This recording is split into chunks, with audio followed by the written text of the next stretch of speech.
Good morning, ladies and gentlemen. It's really fantastic to speak to you today, and really welcome to the webinar. Thank you for coming on and for being part of the webinar and to just be involved in what we're doing. Really fantastic to have you all here, and there are quite a few of you on the line, I see. So welcome, and it's really great to have you with me.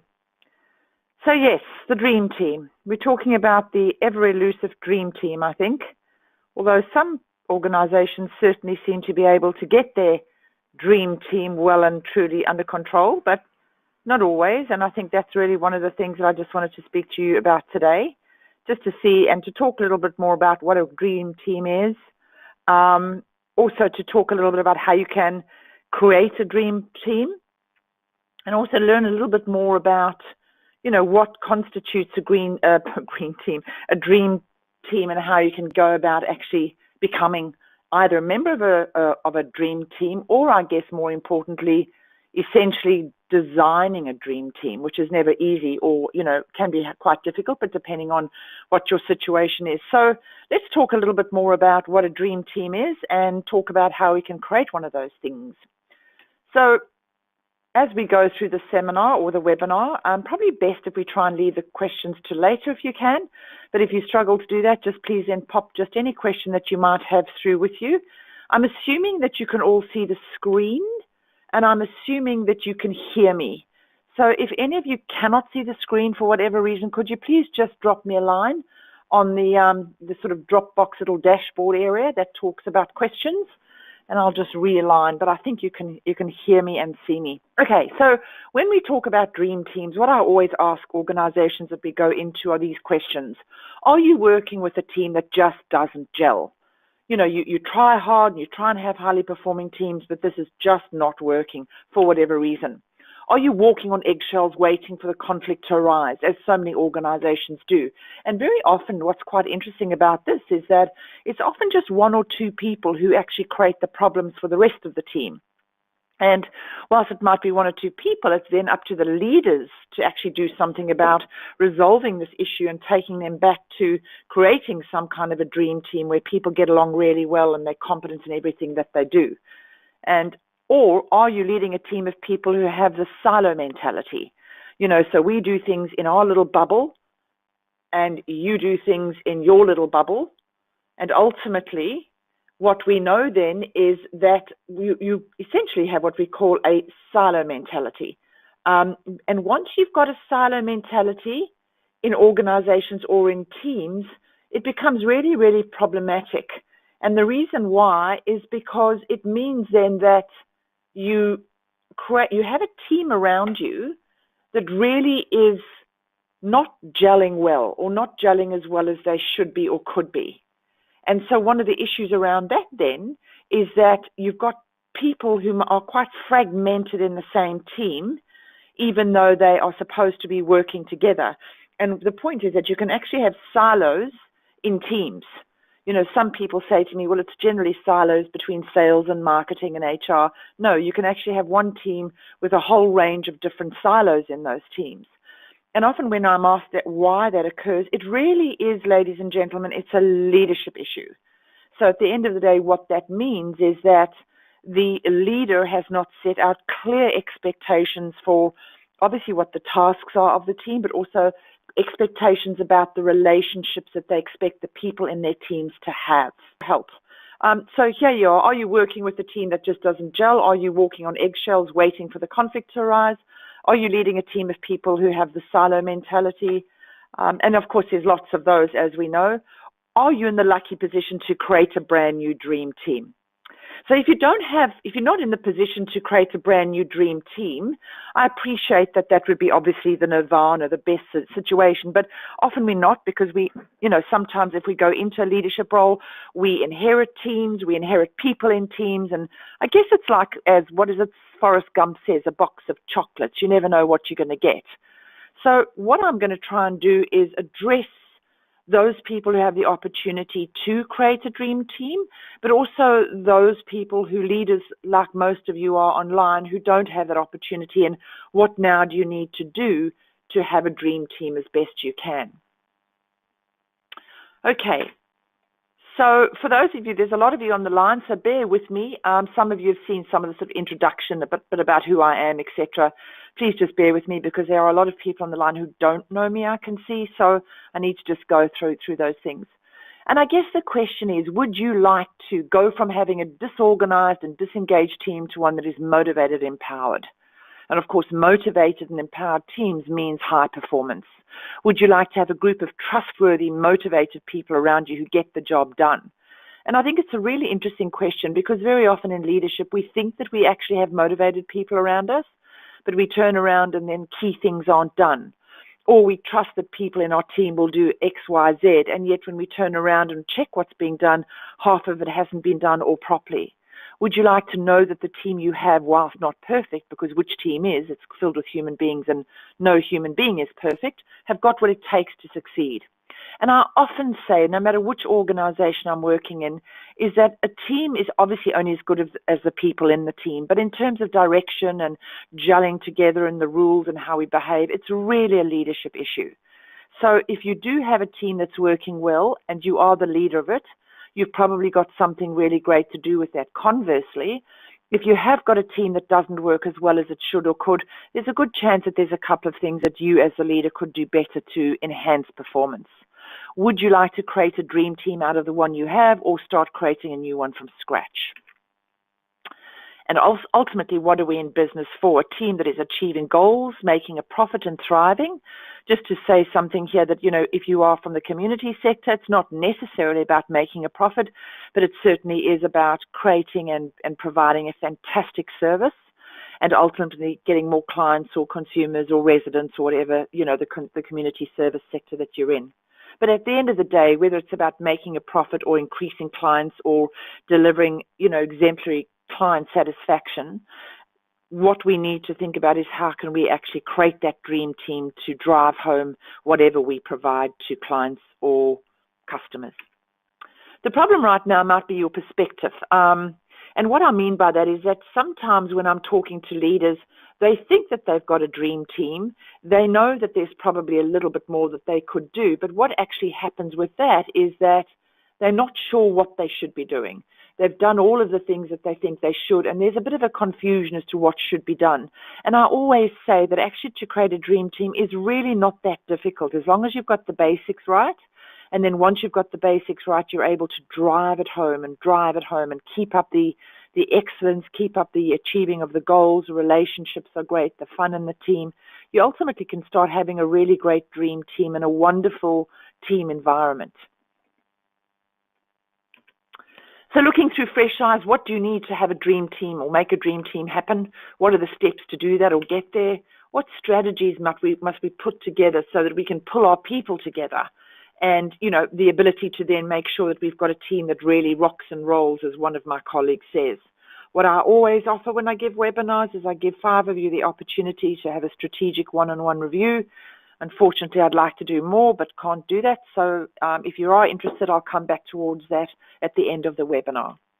Should you be listening to me, I won't stay here too long, but this is for those who don't know me. I am a psychologist by training.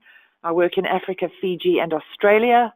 I run a company called Pure Magic International Business Solutions, and we've been in operation for about 20 years, 25 actually. We have a firm focus really on developing CEOs, senior leaders, and teams. That would probably be our core business and our strength, and also coaching CEOs. Coached a couple of CEOs in the last few years and won a fairly significant award that we're pretty proud about. Won a couple of international awards, and that's, it's not anything big deal, but it's just some people like to know that. I do a lot of keynote speaking and across a range of different topics. Leadership, women actually is another area of my interest and a key motivator of mine. And we work in the Australian Fijian government regularly to develop teams and leaders. So that's just a little bit about me. Should you be listening? Well, I hope I've got some credibility, but I guess it's more around the experience that I have around this. These are some of the organizations with whom we've worked. If yours isn't there, well, we'd like to put yours up there, and we can talk about that a little bit later on. I was doing a lot of sort of one-on-one coaching for a long time, but then I decided to launch into speaking at conferences. I thought that it was easier for me to speak one-to-many as opposed to one-to-one. So Now, besides speaking at conferences and working with organizations, as I said, we work with leaders and teams, which is something that we really, love doing. Let's look at the key things organizations struggle with in order to create a dream team. I think that's a really important question. So obviously, what often happens in organizations is work is absolutely hectic. So people are trying to get through their workload. People don't have enough time to smell the roses, let alone do anything about, I suppose, planting seeds to grow roses. And yet alone, then what happens is that they don't have enough time to get the team right, let alone to find out what's not gelling in their teams. So what's interesting around this is that all organizations want to have highly performing teams, and I think it's an important thing because as we know, and I don't have to tell you, you're all experienced people on the line, it's the teams that actually help the organizations achieve their goals. Really, the great stuff in organizations is not achieved by individuals. And if you hear some of the work and the motivating words put forward by people like Steve Jobs, Mark Zuckerberg, and Richard Branson, they always credit to high-performing teams and what we often call as the dream team. But what happens in many organizations is that we're so busy trying to, I guess, survive, is that we don't have the time to thrive. And if we don't have the time to thrive and create dream teams that do thrive, we will continue to put out fires, we will continue to firefight, and we will continue to come to work exhausted and leave work exhausted. So to create a dream team is actually a strategic intention. It's not just, let's hope for the best and off we go. It's actually strategies to put in place to try and create a team that's going to really work well together. Definition of a dream team. Somebody asked me this the other day. A team of people perceived as the perfect combination to achieve a particular purpose. Now, when we talk about perfect combination, I'm talking about a range of different factors, ladies and gentlemen. I'm not just talking about, they get the job done, they're very goal-orientated, and off we go. I'm talking about a combination of relationships, soft skills like empathy, listening, understanding each other, supporting each other, trying to help the other person, and a combination of being really competent people, good at their jobs, understanding what the goals are, motivated to do it, very clear on the vision and the direction and the strategy, and really like being part of this team under a particular leader. And they get the job done. That's your dream team. But of course, we know that for many of us, and certainly some of you on the line, which is probably why you're on the line in the first place for this discussion, is that it's hard to have a dream team. It's often like, the real kind of thing that we all want to achieve, but we find it so difficult to do so. And so today, that's what we will be talking about. But there is your definition of a dream team. So here we go to what are the problems we find in organizations that prevent organizations from having dream teams. Too busy surviving, as I said just now. We live in the here and the now. We're reacting to things. Most know how important teams are, but don't have the time to really truly flourish or grow them. Others have that we'll get there approach. I really find that very interesting, and I'll explain to you why I say that in a moment. Often there's the better the devil you know than the one you don't know. So I'd rather keep the person, Karen, even though they might be a little bit disrupting. But, they're good at their job, and overall, even though they make the team angry and people don't like him particularly, he's good at his job. Well, that's a very uninsightful comment because he's not good at his job. And at the end of the day, if you're going to have a dream team, the equal focus, as I always say, has to be on both achieving tasks and having great relationships. So if you've got one person who's good at the task but doesn't foster and have great relationships, you are not having somebody who's a member then or a dream member of your dream team. One person may, badly behaved can actually unravel a dream team. So we need to talk about what that is, rather the devil you know than the one you don't know. Absolutely not. I totally disagree with that. And some organizations think, we're too small. There's only 3 of us. We don't need this. Well, if there's 2 of you, you need it. If there's any more than 2, you've got a team. And it's about how do we relate, how do we do things, how do we resolve conflict, how do we, resolve issues, etc., etc. So when we talk about too busy surviving, so one of the teams we're working with overseas, quite a large organization, and we've been asked to come in and do some leadership development, which is all well and good. And so we've designed a sort of leadership program for them, which would certainly work based on what I know goes on in the organization. But what's interesting around this happens often is that when we go into a team or into an organization, we actually realize that the leadership or developing the leadership is only one tiny sliver of the pie, if you like. So if the organization is the pie, a little piece of the pie is the leadership, or the dream team, or creating a dream team. And if you don't have the other things around the leadership to support exemplary leadership, often it unravels. Or if you don't have the great leadership who understand what needs to happen to create dream teams, it can unravel. So it's a really interesting debate around which comes first, the team or the pie. And I actually think what needs to happen is very often a parallel process. But the most important part of the parallel process ultimately is that regardless if they're leaders and regardless if they're team members, there has to be key accountabilities, very, very clear goals, and a strategic approach to what we're trying to do. And if you've got those kind of things in place, then you've got a really good chance, together with other basic policies and procedures, and also the leader's expectation is something I'll come back to, which I think is a very important point, then you've got a really good chance of making it all work. But I think the important thing, as I said when I started today, is understanding what do I need to make it work? And more importantly, what am I missing?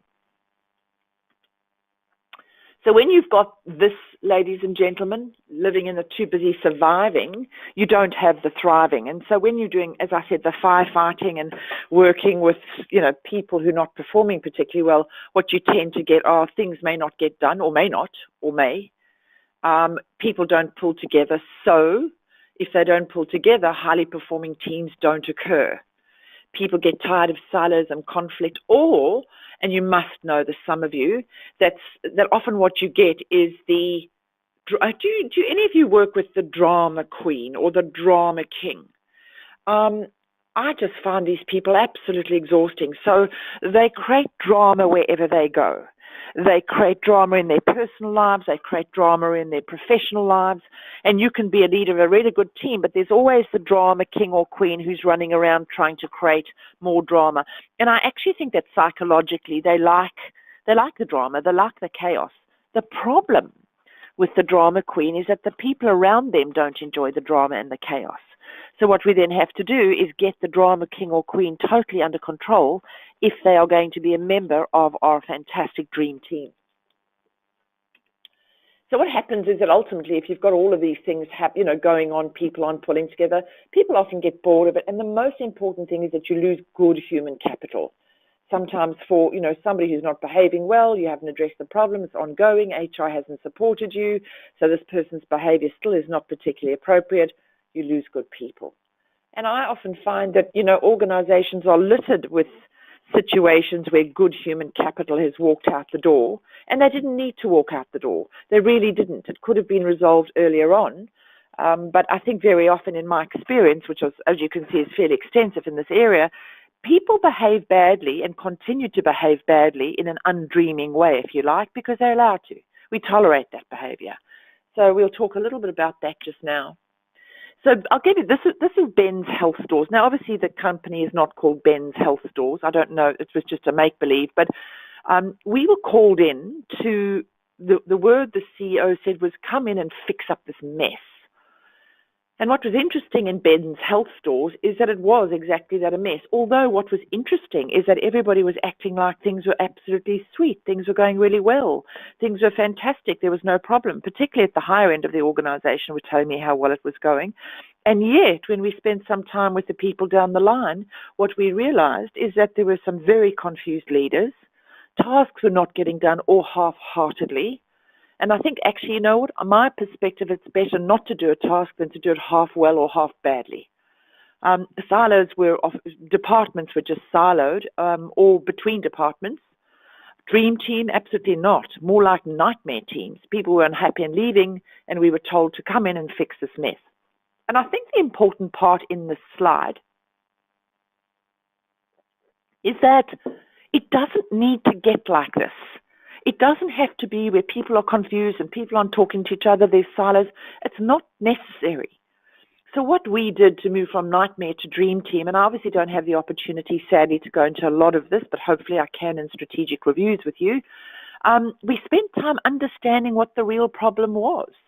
And on this particular, let's say, Ben's Health stores, it was a lack of really, really good leadership on one level.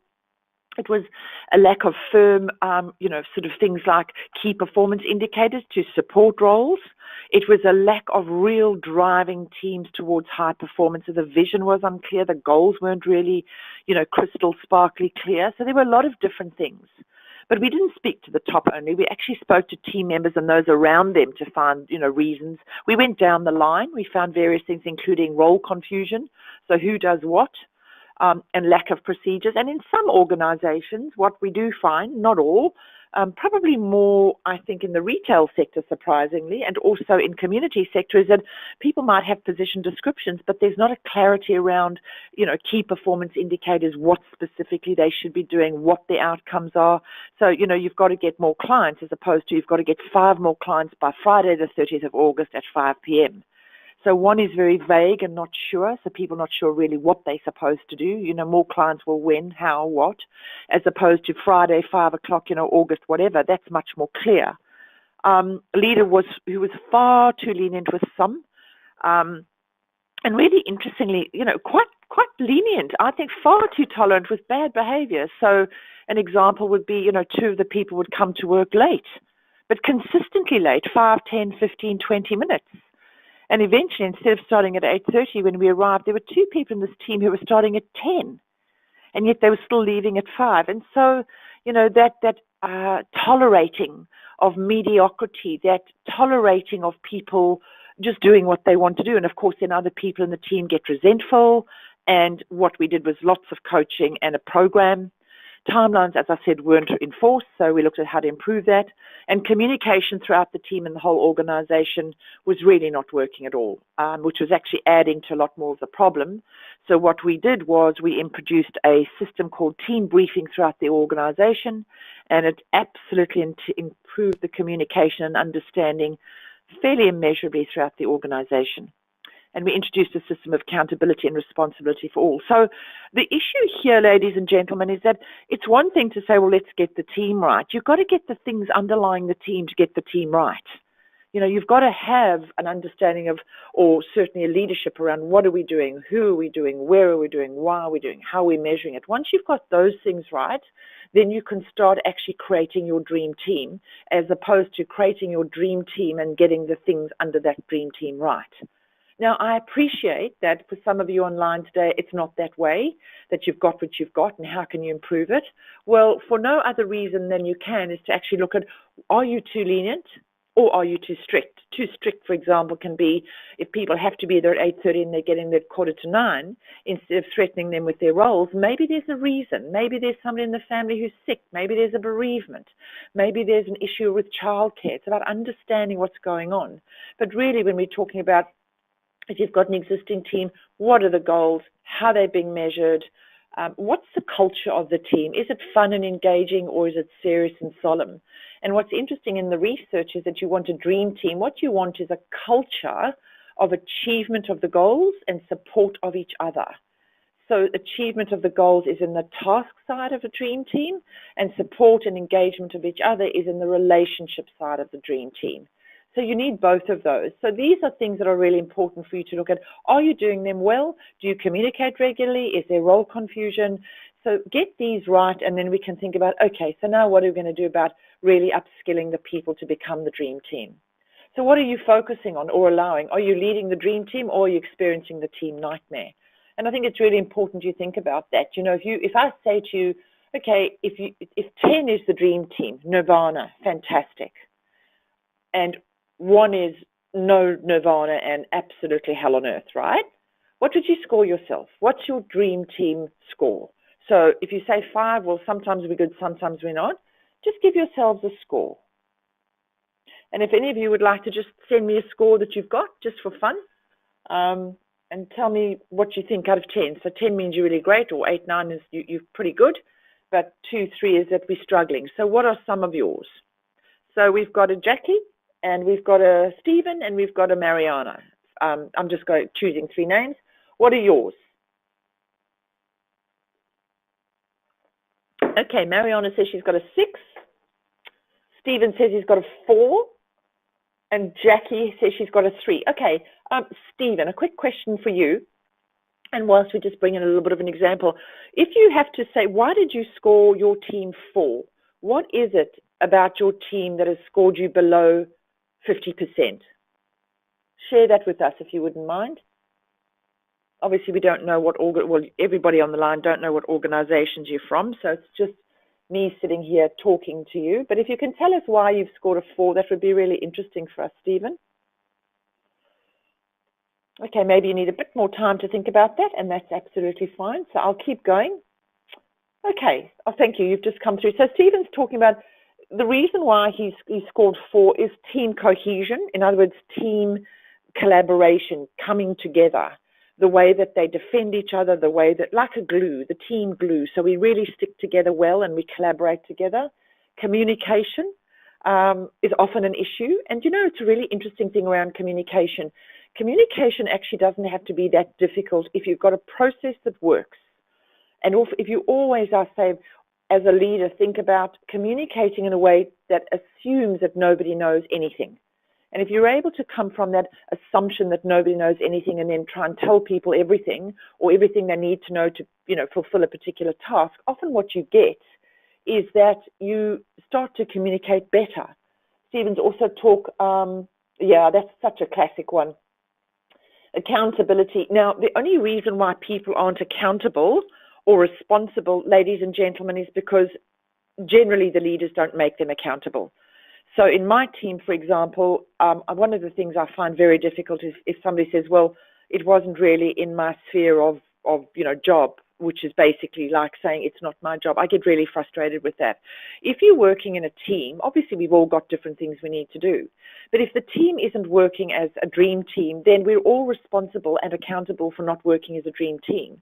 Therefore, Stephen, it's actually a thing to say, the classic, that's not my job.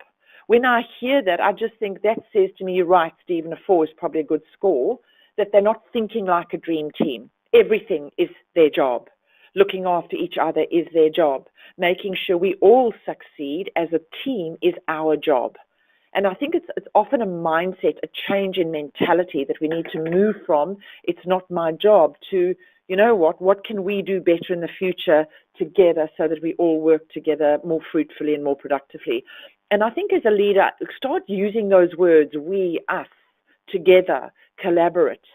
And if it's not your job, then it's our job. And I think one of the things I say, my team don't do that. They won't say it's not my job because they know I just can't bear that kind of, hacking off. It's our job and it's our team and we're all responsible. But I do agree that it seems to happen a lot of finger pointing and blaming. This is another really interesting one where people just don't follow the rules. It's really interesting, and I don't kind of get this. So an example will be, I was working with an organization overseas recently, and they've got a Friday is Mufti Day, right? But this day was a Tuesday, and they're all in Mufti. So I say, well, so what's the Mufti rule? Oh, Mufti Friday. I said, well, is there Mufti Tuesday? No. So, and the person in the room, one of them was the CEO. He had the most beautiful shirt on, I must add. And I said to all of them, so if it's Mufti Friday and not Mufti Tuesday, why are we not following the rules? And they all laughed and gaggled. And I said, well, what's funny? I'm missing something here. And they looked at him being the CEO, and I have a good relationship with him, so I'm a bit cheeky with him sometimes. And I said to him, CEO, I think your shirt is absolutely fabulous, but it's not Mufti Tuesday. And it was really interesting, ladies and gentlemen, because that then took us another hour's discussion around this exact topic. The problem is that team members just don't follow the rules, including the leaders. There may be a code of conduct, for example, as well. This is a classic one. This is how we behave. So we're supportive, we're encouraging, we listen to each other, we help each other when we're in trouble. But yet often the code of conduct is a behavioral tool that's stuck in the HR manager's desk. 9 times out of 10, organizations that we go and work in cannot tell me what their code of conduct is. And if you do not know, code of conduct should be short, maybe 5 to 8 points, designed by the team. But if you don't know what it is, there's no point in having one. Key performance indicators may be, not regularly used to assess performance. one of the organizations I was working with 2 weeks ago, the one person in the organization who's senior, who's also responsible for performing performance appraisals, he hasn't been appraised for 3 years, but one of the people under him hasn't been appraised for 7 years. And I just go, well, what's the point of having an annual performance appraisal? So I think when we talk about leadership, when we talk about creating a dream team, we've got to get really serious about what are the things we need to do in terms of the actual structure of the team, in terms of the actual roles of the teams, the measurements of the teams. Because you'll never create a dream team if you haven't got the things I'm showing you here in place. And this is a really good one. Bad behavior is tolerated, even condoned. I mean, sometimes it's really quite interesting. There was an organization that I was working with the other day, probably the other day, about 6 months ago, and I was called in, or we were called in to help them with, they were losing clients and customers, and, there was a big problem around that and what we're going to do. So we went in to have a look, and I'll just give you an example. One of the people in the field, I went and had a discussion with this person, really lovely man, no problem with that. But here's the thing, he had a T-shirt with the word F across it. So the whole word, F-U-C-K, across his T-shirt. And I just said to him, so what are you wearing that for? Oh, well, this is how we are in the sector. And I said, no deal. You don't work like that in any sector. And I said, how long have you been wearing these kind of T-shirts? Oh, I've been here for 13 years. I don't wear it all the time, but sometimes. And so I'm only assuming, and maybe I'm being unfair, that his manager would know, or people would have told his manager. But when we tolerate bad behavior like that, ladies and gentlemen, you will never have the dream team. You will have the nightmare team. And when bad behavior is tolerated, it's actually a leadership issue. It's a leadership issue down the line from top to bottom. And ultimately what happens when you've got all of these things, the bad behavior, no indicators, people don't pull together, you're going to have a nightmare. You're not going to have a dream team. So, and what happens then, good people leave, your hopes of leading or working in a dream team are dashed often, and where does the issue lie? Well, I think I said that. So the problem number 3 is we allow incompetence to flourish. This is such a good one. This is nightmare potential. So again, it sort of comes to what I was saying just now about bad behavior, but I think I'm going to talk here about tasks, because this is a really interesting thing. And oh my gosh, I see this across any sector. So we work in government, we work in retail, we work a lot in community, we work in education, we work in childcare, and I see this across any sector I go to. So I'll talk a little bit about this. As again, coming so busy surviving, or they're not supported by HR. So what I mean by that is, well, somebody might be on a performance improvement program or plan, and HR's, looking at this, and so this person's being assessed and managed and measured, and then they do something that needs to be dealt with, and it's sent to HR, and this happens quite a lot, trust me, sent to HR, and well, I was speaking to somebody yesterday, actually, in a large organization, and one of their team has been inappropriate with a client, and that was sent to HR to be dealt with 6 months ago. Now, if you're not supported by HR, particularly in larger organizations, it's really difficult to actually do something about it. So I think it's a really important point. Or policies don't support what you're trying to achieve. An example would be, not all organizations, believe this or not, have the three warnings and you're out. Obviously, if it's something worse, really bad, like stealing or whatever it might be, they're out, just, right there and then. But some organizations don't have that process, or some organizations don't know that it exists and it is there. So what you've got is incompetence flourishes everywhere. A classic. This is a beautiful one, and I'm sure maybe some of you would actually relate to this because you might do this. So you're under stress, you've got things to do, you've got outcomes to achieve, and one of the members in your team isn't performing properly. But because you're so busy surviving, you don't have time to thrive or really take a step back and work on what's going on with this person. You jump in and finish the job for them. And so what often happens, now you might not do that all the time, once or twice is fine, but what often happens in organizations is that you start getting into this mindset where I'd rather just do it myself because then I know it's done properly. As soon as you progress to I'll do it myself, let me tell you something, your dream team vision is out the window, because what you're doing is you are actually allowing incompetence to flourish. You do not have the time in organizations, particularly if you're leading a dream team or leading a team, to do the work for the people who are employed to do the work. If you had the time to do the work, you wouldn't be employing the people to do it, would you? So it's thinking more strategic about the key thing you've got to do is upskill your people to do a darn good job so you don't have to. And mediocrity flourishes. I see mediocrity everywhere. And I think it's a great pity, because many organizations, are poised to be powerful and profitable and professional, and just don't, because we have this culture of she'll be right, mate, is a great one. Or with my family clients in Fiji, it's Fiji time, which I don't buy. Or in Africa, it's African time. There's no such thing as she'll be right, mate, African time or Fijian time in business. It's either 9 o'clock or it's 9 o'clock. It's not 9:01 or 9:03.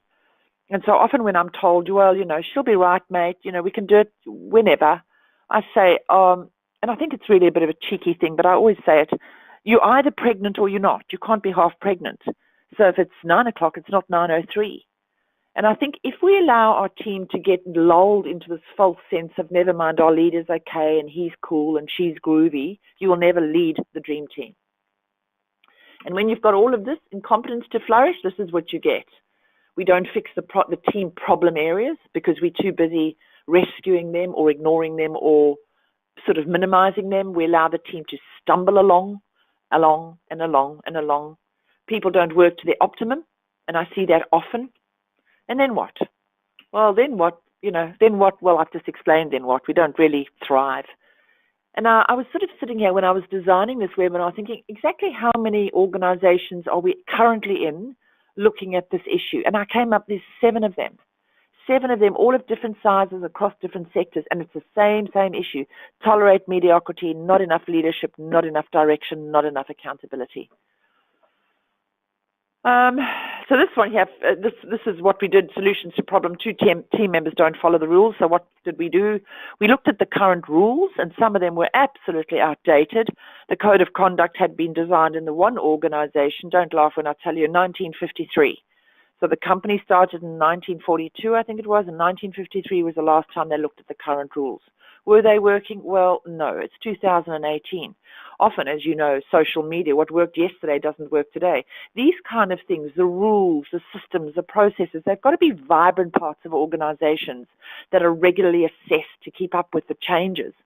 And as we know with technology, the changes are so huge and so substantial that what was relevant today isn't going to be relevant to this evening or tomorrow morning. So, and often team members don't follow the rules because they're not enforced. And so we just do what we do because we do what we do and we like doing what we do. In some teams, the rules, they call the rules a joke. I could tell you countless teams where they'll say, oh, the rules, it's just a joke. Well, I suppose the one I was telling you about, the mufti day. I mean, the rule of mufti on a Friday only was a joke. And all the people in the room were thinking it was a joke. And you know what? It was a joke because nobody was actually following it, including the guy who's supposed to enforce it. So we revisited the importance of guidelines with the whole team. We got them to create them and we helped them design a method of evaluation. And ultimately what you're doing, it's not just, around the rules, but what we're doing then is trying to create a cultural change, which we have done over time.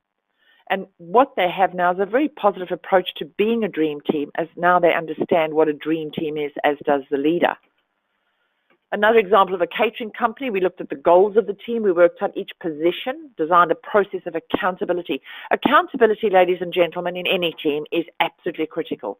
If you don't have it in your dream team, you will never have a dream team at your disposal. We created a process of engagement, getting people engaged in their jobs, getting people engaged in their rules.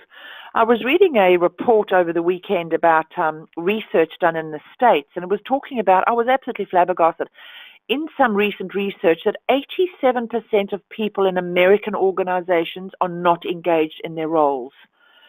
And the issue with disengagement is that people then don't work as hard, they don't, they're not as efficient, they're not as productive, the outcomes aren't as good. So organizations then are never as productive or as profitable as they could be.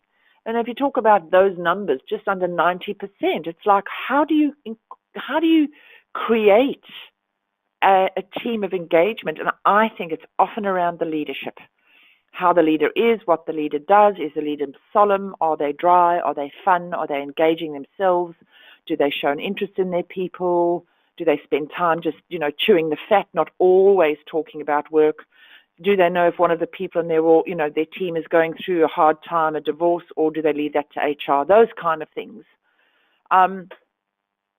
We also help them look at personalities, and I think that's a difficult one often for leaders, is because if you inherit personalities, you don't change personalities, ladies and gentlemen. We're born with a personality.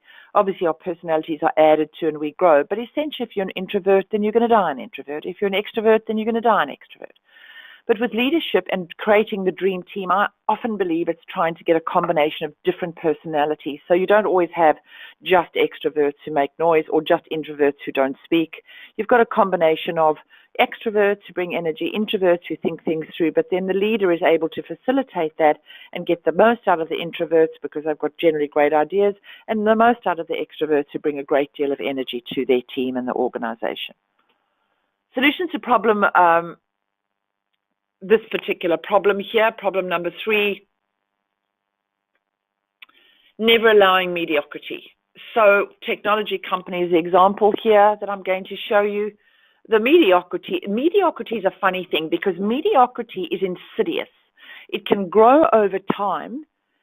You might, for example, have an organization or a team that's quite highly performing, but little by little, people slacken off, or the leaders let them slacken off, and then less gets done. And then what happens over time, so it's not just an overnight process, is that what we've then got is we've got a culture of mediocrity. We've got people who do less than they need to or do the half-hearted approach. And once you've got a culture of mediocrity, it's quite hard to turn around, but of course possible. So with this organization, we spent time with the leaders, identified why the team was, behaving as well as, or not behaving as well as it should. We looked at the key roles.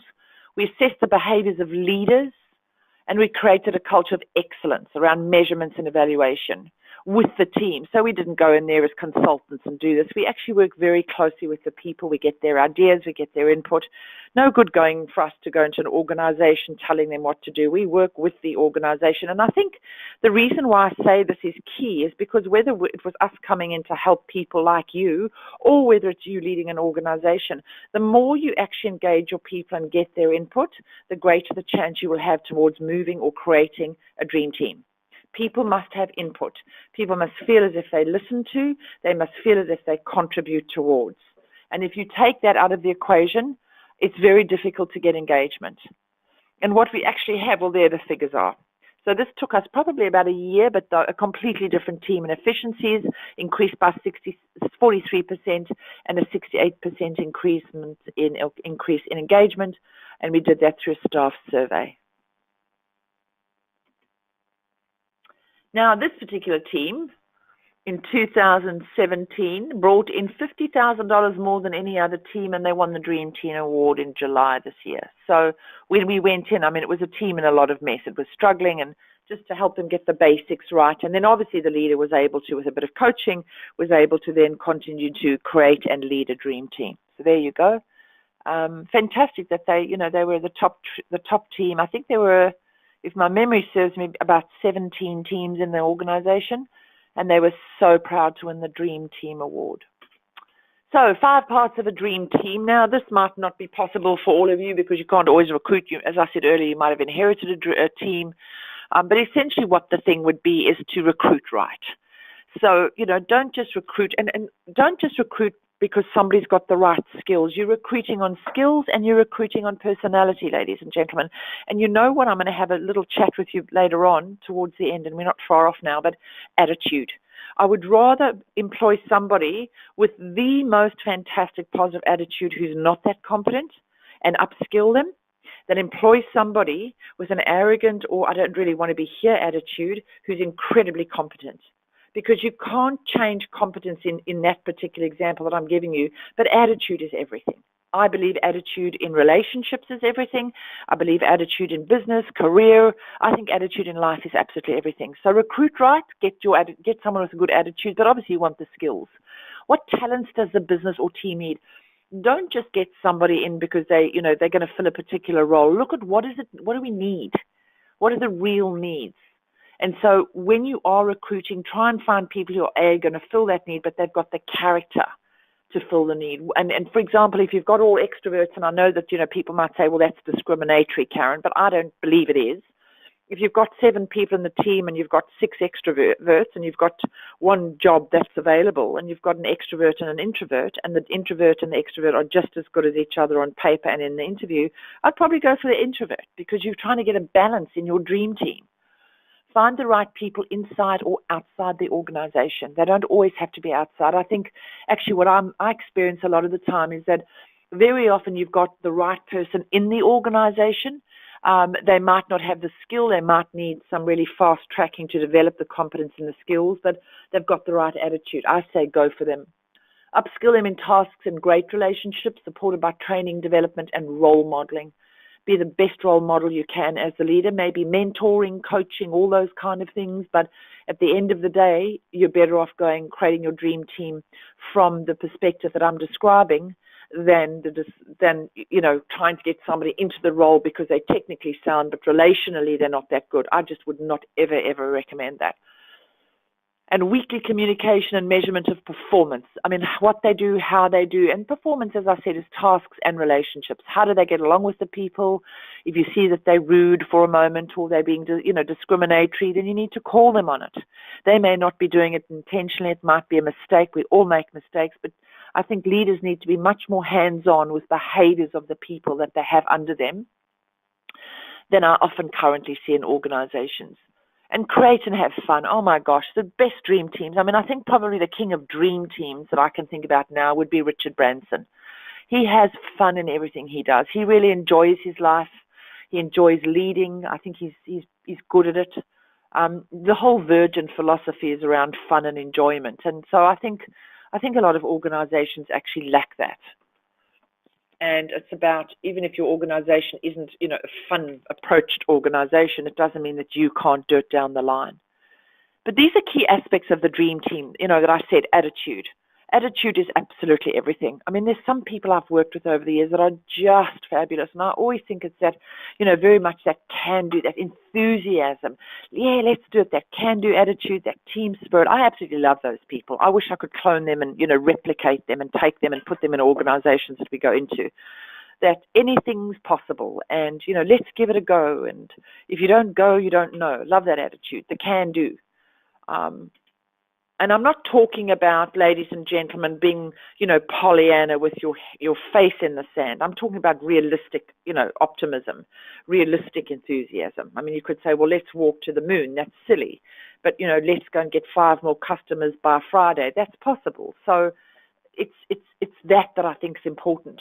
And a key thing it's a little tool, but it's so important, is regular leaders to give their staff expectations of what they expect from them, not once a year at the performance appraisal, monthly. Hey, this is what I expect and this is what I want and we're doing this well and we've got a bit of things to do here better, and ongoing expectations and what you want them to give you.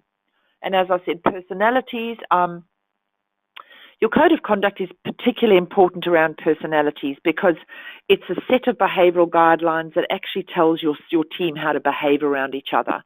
It becomes obsolete when it's not used or it's in the drawer. Well, then there's no point in having it. But if you as the leader or each other team, each other in the team actually call each other on behavior, I think it becomes a very, very valuable document and a valuable way of being. An example I will give you, I think I was actually quite impatient with one of my team members about a month ago. And when I think about it afterwards, I thought I actually didn't have the time on the day to really think about it. But it was afterwards, and I was told by not her, but one of the other team members that they thought I was quite a bit harsh and a bit impatient. And I thought about it. And I thought, you know what, I think that's absolutely right. I think I probably was under a bit of stress. I didn't handle it well. And I hate making mistakes like that. But here's the thing. Even though, I do this as part of the work I do, leadership, the fact is that we are all human beings. The fact is that we do make mistakes. And at the end of the day, if we make mistakes, it's okay to make mistakes. So I think the important thing, and then obviously I apologize to her and I apologize to the whole team. And once we're able to have those open conversations around things we don't do well and when we make mistakes and different personalities, I think that's when you start creating the core of a dream team, a sense of safety, a sense of collaboration, working together, being able to talk things through. Those really, for me, would be the key things of a dream team, together with the goals and, the clear understanding of the outcomes and what they're supposed to do and all of the things I said earlier in the webinar. This is a gentleman. This is an organization we worked with overseas. It was one of the most beautiful, beautiful assignments I've ever had. I'll share this with you. I don't normally share this, but I will share this with you. 2017, I had the real gift of being able to go and work on the Red Bull Island. And I had no idea what to expect, but the Red Bull Island is an island called Lavala, and it's to the northwest of Fiji mainland, and it is the most beautiful place I've ever seen. And this was the CEO, and we came in. It was really interesting because when we actually went to work with them, I'm not going to disclose what the issues were, but they weren't too dissimilar to all of the issues that we all have, people and personalities and getting things right and leadership and all those kind of things. And we were on and off that island for a year. And I must say, the sort of things I'm teaching you today or talking to you about were the things that we did with them. And it was just absolutely a fantastic turnaround. Loved that. This is a CEO. For those of you who've seen her before, just bear with me. She was one of the CEOs I coached in 2017, and she was the one that got the CEO of the year. And she just goes from strength to strength. She's wonderful. But again, like all of the other organizations, hers was the same. She was having issues with people not doing this and people not doing that. No different to any of us on the line today or any other organization we go in. And I think the important thing here, ladies and gentlemen, is that we have these issues because we're dealing with people. And people can be difficult. People can be unpredictable. People can be, late, and people can have bad things go on in their lives. And how we lead them and how we create those teams and the ongoing behaviors that we, show each other and what we do and tolerate is what's important. So when we talk then about, do you want to see how things can be different for you? Are you on this webinar to take the next step?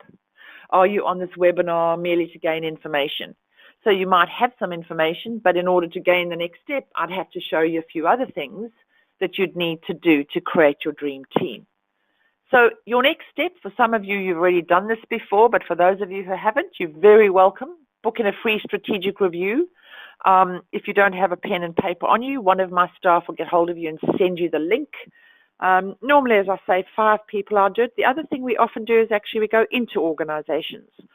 So we might go into an organization and talk to you, the HR person, the CEO, and just talk about some of the things that might be going on in the organization and make a couple of recommendations. So it doesn't have to be done over the phone. If you would prefer us to come in for a chat, we're happy to do that too.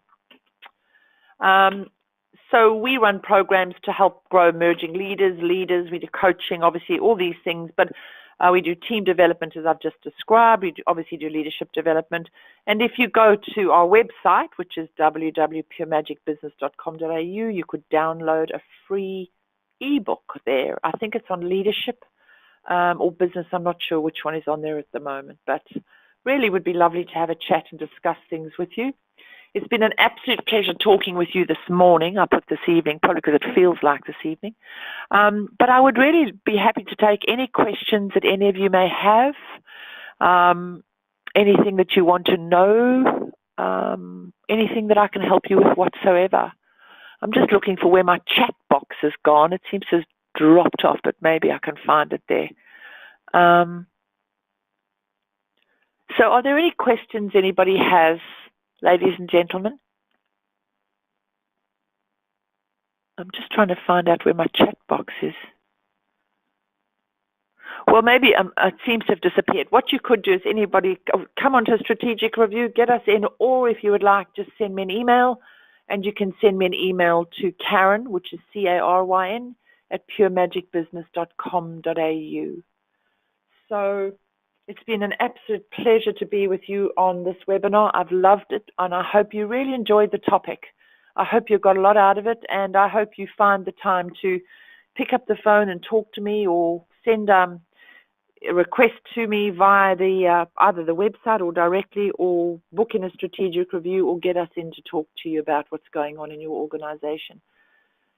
So thank you so much. Have a fantastic, fantastic Tuesday, and I will see you next month. I'm not sure what the topic is yet, but I'm sure Mariana will be sending you what it is. So God bless and take care. Speak soon.